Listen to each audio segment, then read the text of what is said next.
It's time for our trade deadline recap. We look back at what the Utah Hockey Club did and didn't do, plus a Leafs preview, and we have some news on Connor Ingram.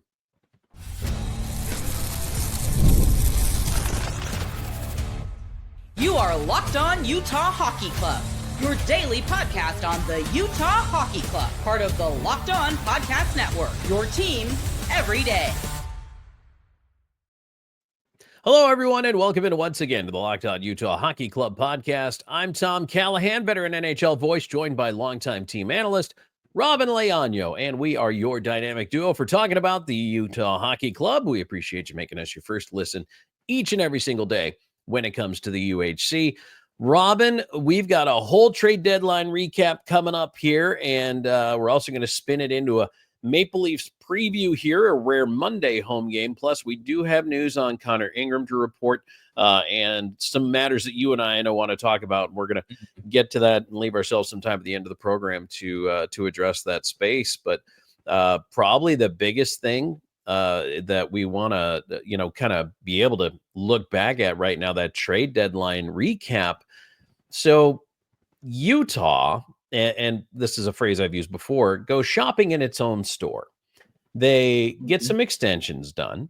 They make a move, which I think actually is great for, actually, believe it or not, Chicago as well as the Utah Hockey Club. Shea Weber's contract, Victor Soderstrom, and Aku Radi go to Chicago for a 2026 fifth-round pick. So why don't we start with that deal and then work our way back into the extensions? Just give us your overall thoughts. Utah, or maybe if you want to give them a letter grade. I mean, what do you think of the deadline? I really think that putting into consideration what the Utah Hockey Club is focusing on for their timeline, we talked about they're focusing on what fits their timeline. And what they did essentially, Tom, is they freed up some cap, they freed up some contract space so they can go shopping, not now, but in the offseason, to figure out where they're going to be at that point, how they look, at what point in their rebuild are they? Because at the offseason, they have a little bit of a better idea. They have a whole season to kind of grade themselves off of and see how that goes. So what they do is and I said, they free up cap space and contract space by unloading Shea Weber. The Victor Soderstrom, who they kind of just let go. They loaned him to a team in Europe, so we haven't seen him in forever, right? At least all this season. And Aku Radi is the only one that, okay, he's still playing in North America. He had some good chances, and I think I was hopeful to see what he would look like in a UHC uniform and how he would pan out. But I feel like, to me, I think that's kind of worth the cost of unloading him to get rid of the other two, the other two contracts that felt almost like dead weight at that point for them. They're like, they don't need that. They don't need to just add on to whatever cap space or add on the contract space, because the UHC is focusing on what's on actually adding those roster players down the road. They want to be a competitive team next year, and I think that's what's this trade deadline move allowed them to do that.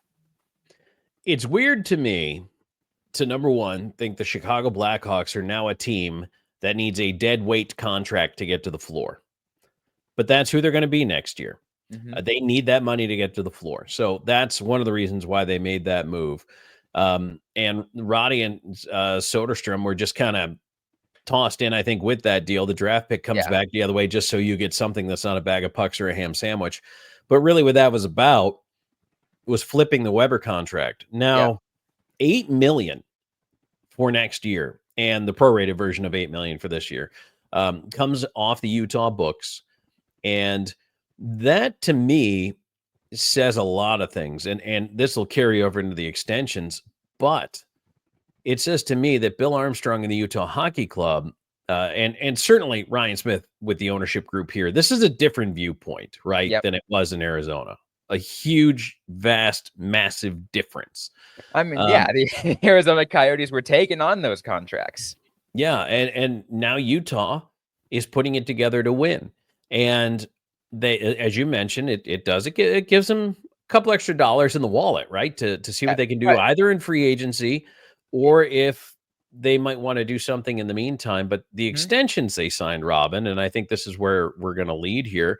I like the extensions. I want to get your thoughts on them too. What did you think of the signings that Utah made this week?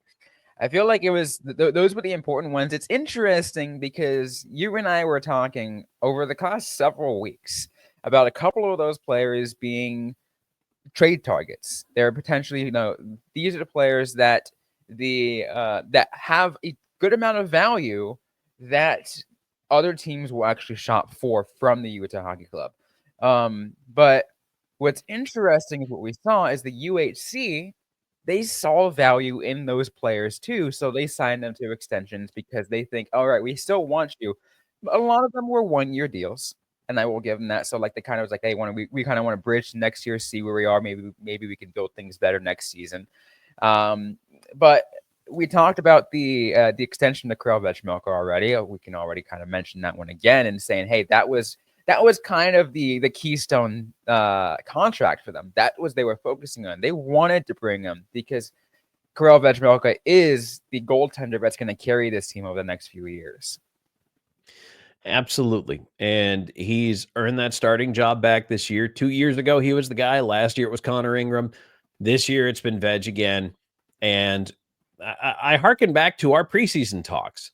Who was the goalie who was going to seize the mantle? It kind of felt like Ingram was going into the year de facto starter. And of course, things have happened since then. But I think Veg has played himself into the right to be crowned the number one. He gets signed at a reasonable cap hit all the way through 2030. They've locked up their man. I think whenever you're paying less than $5 million for a goaltender, that's a good investment. And they've got him for 5 years, which takes him into his prime. His late 20s, early 30s as a goaltender tend to be traditionally the prime years for a goalie. So I like that. Defensively, this was a team that was nothing but question marks. You would have thought defense was sponsored by the Riddler heading into the draft. There were so many question marks on it. It was riddle me this. Who the hell's going to play D for this team this year? Well, we've figured it out since then in bits and pieces because there were signings. There were a couple of extensions that were handed out, but then there were injuries. And so they had to move to get other pieces in the meantime. And when you bring in a piece like Olli Maatta and you find out that you like him and you like what he does because he is an incredible defenseman, he's got such a veteran air about him, such poise, but he's only 30. So you lock him up for a couple of seasons now, and he becomes a leader on that D court. And you've already made your Sergachev trade last year.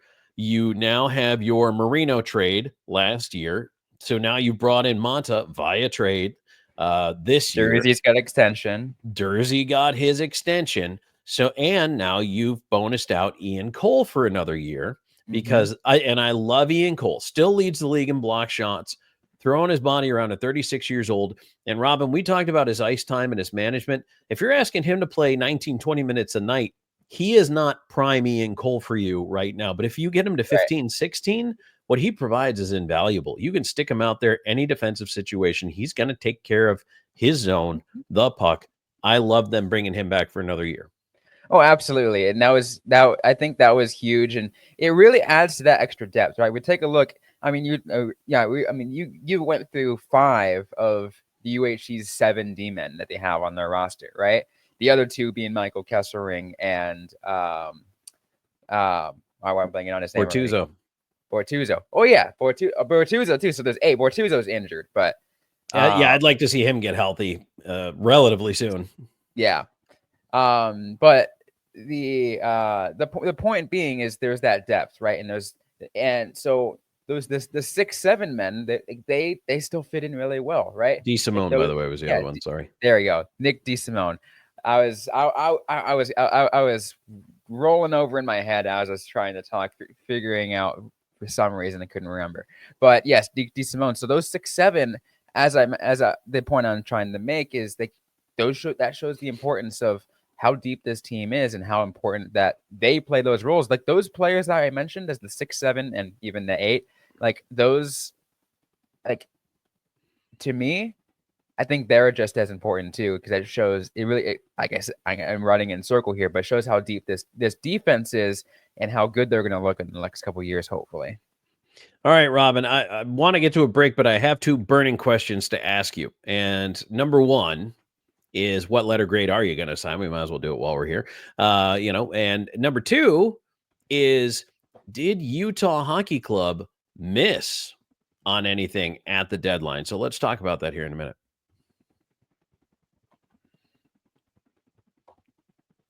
And today's show is brought to you in part by Wonderful Pistachios. Looking for a snack that's both delicious and nutritious? Well, crack into a good source of protein with Wonderful Pistachios. Wonderful Pistachios is one of the highest protein nuts. Each 1 ounce serving has 6 grams of protein, giving you over 10% of your daily value. Plus, they're packed with fiber and better for you unsaturated fats to help you keep feeling fuller longer. I like the no shells variety. It's the perfect grab-and-go snack for me. I just pop the bag open. I like to snack at my desk. Sometimes when I'm driving in, I am guilty of not always eating breakfast. So sometimes it's nice just to shake a little hand. And while I'm sitting at a red light, I get a full hand of pistachios. Boom, that goes down. And wash it down with the old coffee. Love it. That's an acquired taste, by the way. But you know what? If you're a shells person, the classic in-shell option, that's still available to you if you want to just, de-stress by cracking open some Wonderful Pistachios. Get snacking and get cracking with a snack that packs a protein punch. Visit wonderfulpistachios.com to learn more. And the show also brought to you in part by Post District. Discover Post District, home to 4 of Salt Lake's newest and most stylish apartment buildings. The Register, Post House North, Post House South, and 801 Flats. Each residence offers its own unique take on luxury urban living with features like waterfall kitchen islands, floor-to-ceiling windows, vaulted ceilings, and spacious patios and walk-in closets. Enjoy premium amenities, including the city's largest residential gym, a year-round pool, golf simulator, massive TV wall for sports watch parties for the Utah Hockey Club, and more. All anchored by a one-of-a-kind community. Step outside and find yourself immersed in Salt Lake's hottest dining and nightlife scene with award-winning spots like Urban Hill, Men's Show Ramen, Level Crossing, Melancholy Wine Bar, and Sunday's Best just steps away. Whether you're looking for a studio, 1, 2, 3-bedroom, or penthouse, find your perfect home today. Visit liveatpost.com or call 801-590-6247. Mention this ad for an exclusive incentive.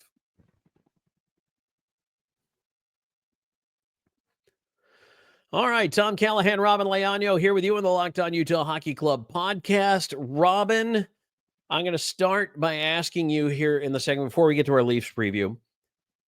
Did Utah whiff at the trade deadline on anything?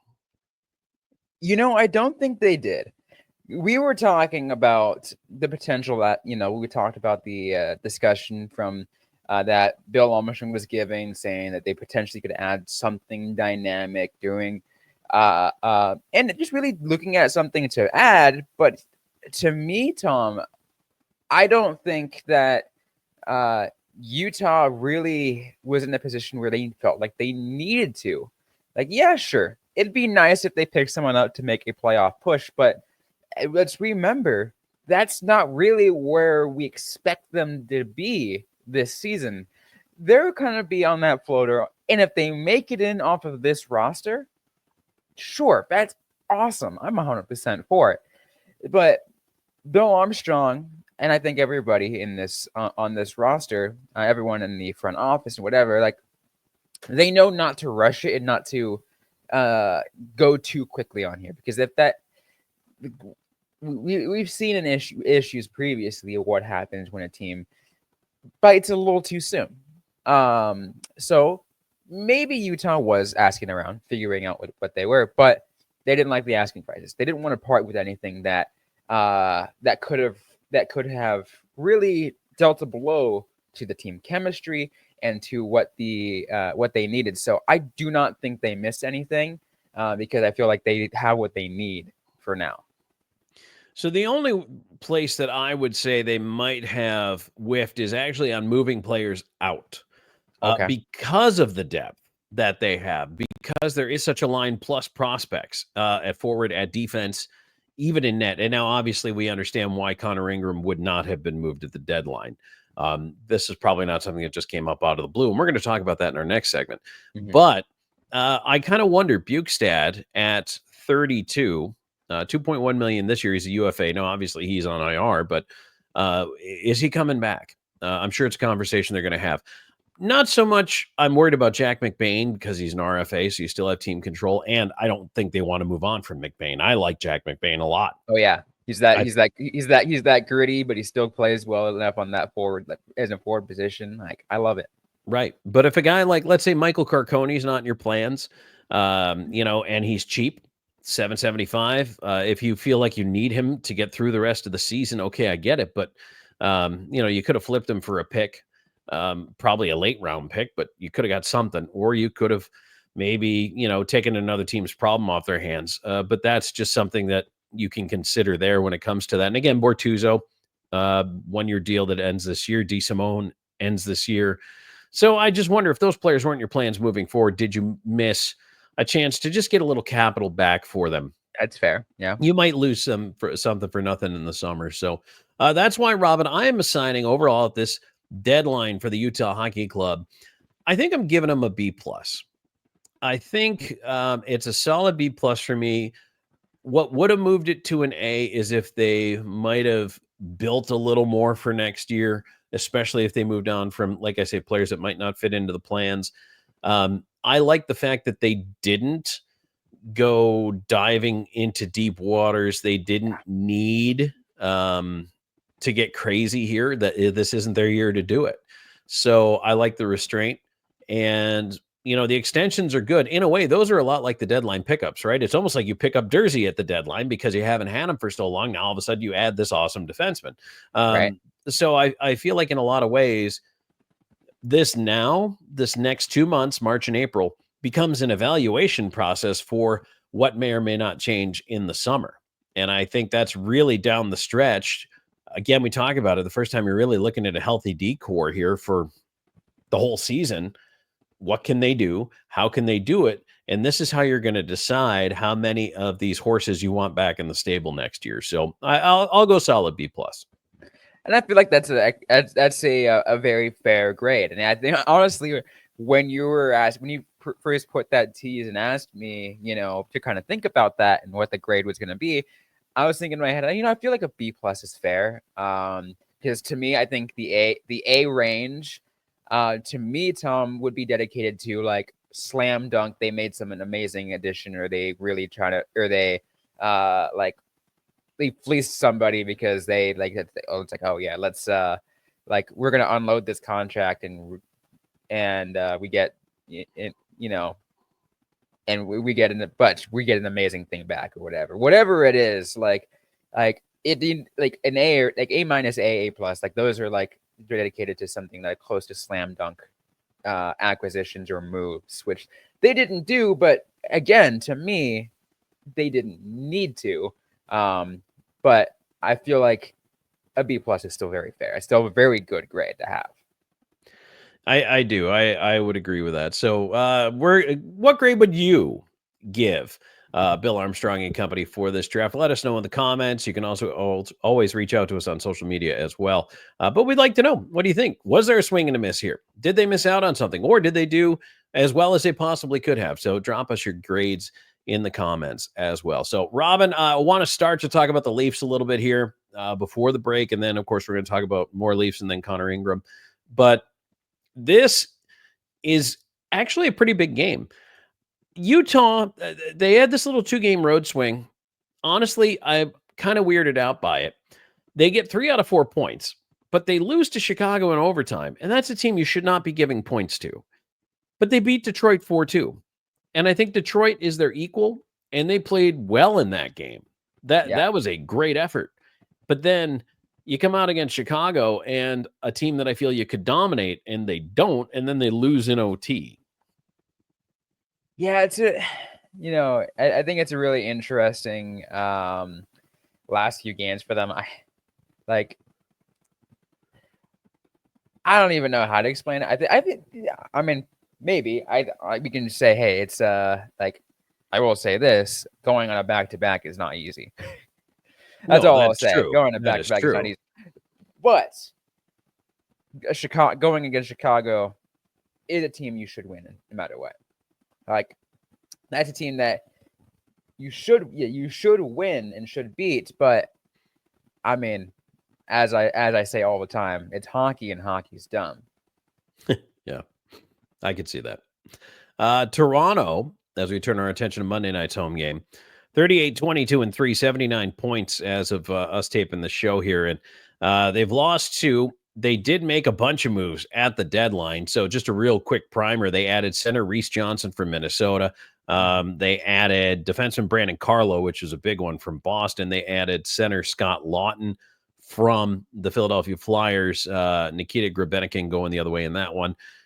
Those are the big trades for Toronto. They shifted around some assets. They tried to bulk up here for the race. Of the Eastern Conference teams, I think they did one of the better jobs getting themselves ready for the stretch run. But Robyn, post deadline here, they haven't quite put it together just yet, and I'm sure it's going to take a little while. Hopefully Utah Hockey Club can take advantage of that. Oh yeah, and I think what's interesting is the last time these two teams played each other in Toronto, it was the Toronto Maple Leafs ended up winning that game. I think it was barely. I think it was like 3-2, the final score on that one. But this squad, like some of these players know how to play against the Toronto Maple Leafs very well. So even putting aside what these squads have done in the last few games, I kind of take a look at the team history, kind of take a look at what they did against each other. And if I use the Arizona Coyotes still history as an anchor point, the Arizona Coyotes always had the Maple Leafs number. It made people in Arizona very happy, but I'd like to see the trend continue here in Utah. So one of the other things I wanted to point out here, well, number one, Austin Matthews, if you have a chance to go down and check this game out, and of course the Arizona longtimers know the Austin Matthews story forwards and backwards since that's where he came out of and calls home. It's become a talking point for anybody out of here in Arizona hockey. Yes, absolutely. But so that's if you get a chance, you want to watch the best players to ever play the game. He's one of the most epic goal scorers that's ever put on a uniform. So he's definitely worth going to see. But Robyn, I thought it was interesting. I go to type in Joseph Woll, who is the Maple Leaf starting goaltender when he's healthy, and the autocomplete, the first thing that comes up is Joseph Woll injury. And that's kind of telling. So, this year, I mean, he's at least played 33 games this year. It was kind of funny to me looking at it. I mean, 21-12-0, 2.78 goals against. It's worse than Vejmelka. 905 save percentage, worse than Vejmelka. And this guy's starting for the Leafs, but the Leafs are a high power offense. So I kind of wonder what it's going to look like. And I mean, he ended up against Vegas taking the loss, gave up 3 goals on 10 shots, and got chased in his last outing, right? So his last 2 wins were against Pittsburgh and Chicago, but against Vancouver, lost that one too. So, again, I feel like the opportunities here, especially at home, and I think Utah's doing a better job at home to kind of jump on the Leafs, and I hope they're able to do that. Utah really has been doing better at home the last couple of weeks. Maybe the Four Nations break just kind of change things up for them, but it's been feeling refreshing. Seeing some of these games at home. I'm not going to complain about it, that's for sure. So that's for sure. All right, we want to talk about Connor Ingram. Tell you what's going on with him. We actually have a statement from Connor Ingram that we're going to provide as well here, so we're going to do that in just a moment.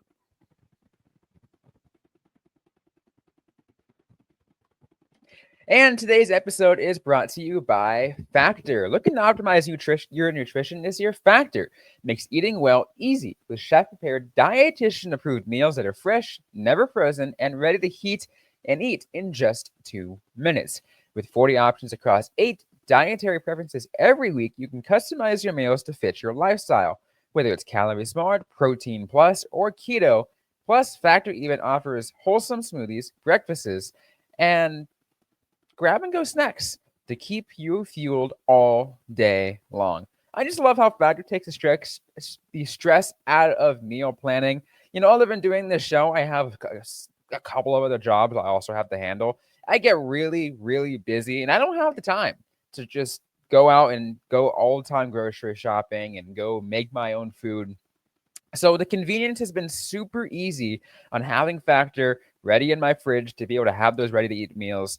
Just to really prep, no mess, just great food in minutes. And I want you guys to check it out yourself. Eat smart with Factor. Get smart at factormeals.com/LockedOnNHL 50 off and use the code LockedOnNHL 50 off. That's LOCKEDON NHL 50 spelled with a numerical off OFF to get 50% off your first box plus free shipping. That's code locked on NHL 50 at factormeals.com/locked on NHL 50 off to get 50% off free shipping your first box.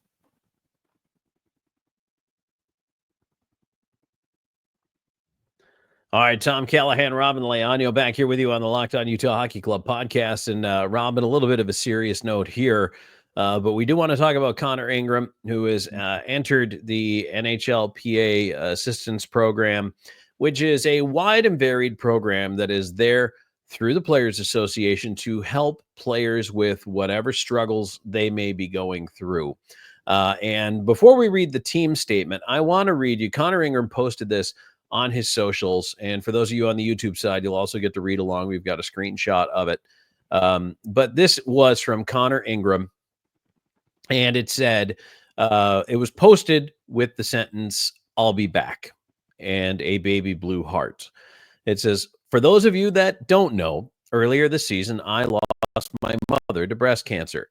After trying to make a return to playing, I have come to realize that I am not myself. At this point in my life, I need to put my health first and take the proper time I need away to come back at 100%. Though many view the program as a resource for substance abuse, I want to recognize all that they do. I am once again privileged to have access to their network of world-class health professionals to hopefully avoid long-term negative effects of putting your health second.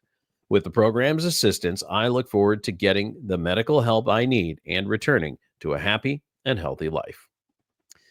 So, Connor Ingram, first of all, bravo for taking care of yourself. He had been in the program before when a part of the Nashville Predators.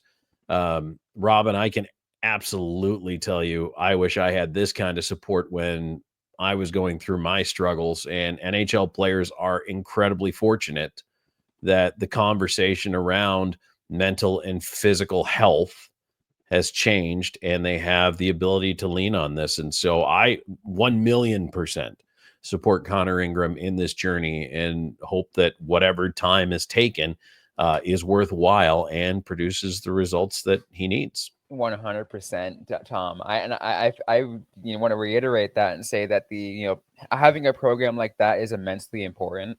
I will say I'm glad I'd say a lot of employers these days do have what they refer to as employee assistance programs. If you don't know about them, if you work someplace that offers them, by the way, highly recommend you check those out if you need them. And I will say that, just in general, just being able to have people to talk to and be able to help guide you through really tough times, Tom. And I feel like reading the statement from Connor Ingram really hit home to me. When it's losing a family member is one of the most difficult things you will go through.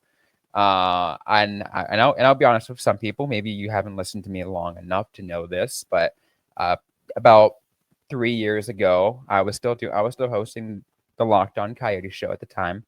I just finished recording an episode, and I found out I had lost my sister. That was the most difficult time I've ever been through. I took about a long time off. I would say that I took a long time off from the show, focused on my own mental health, because that's incredibly difficult. Losing anyone really close, and for Connor Ingram losing his mother to breast cancer like that, to me that's again, I understand that level of how that affects your mental health, how it affects every bit of your health, not just your mental health. And I applaud, and again, I applaud him, and I want to thank him for bringing stuff like that to light and say, hey, we need to focus on this. I need to focus on myself. Work's coming second now. I don't need to worry about this. I want to make sure I'm able to live a happy, healthy life and be able to come back, because that is huge. But I want to say that bravo, Connor Ingram. We are all here for you. Absolutely. And yeah, we're definitely behind you, definitely cheering for you. And Robyn, just want to remind everybody again what you said. I think a lot of people might not be aware of if you do have an employer offered response or plan, or maybe you have it through health insurance. It always helps to dig in and log on to your portal, or ask an HR rep, or just even, read through your statement of benefits. But a phone call can go a long way towards asking what may be provided for you. There are also a lot of free or low cost services. Some are faith-based that are available to you. Of course, there's the suicide hotline, 988.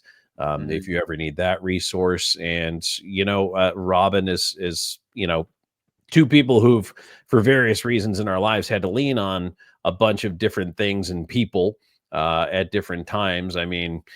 I would throw it out there to somebody, hey, if you want to send me a DM on social media, if you just need us to even help look up a resource for you, no matter where you are. I can help you do some research on that. I would be more than happy to help find anybody who reaches out to me personally to find for mental health resources.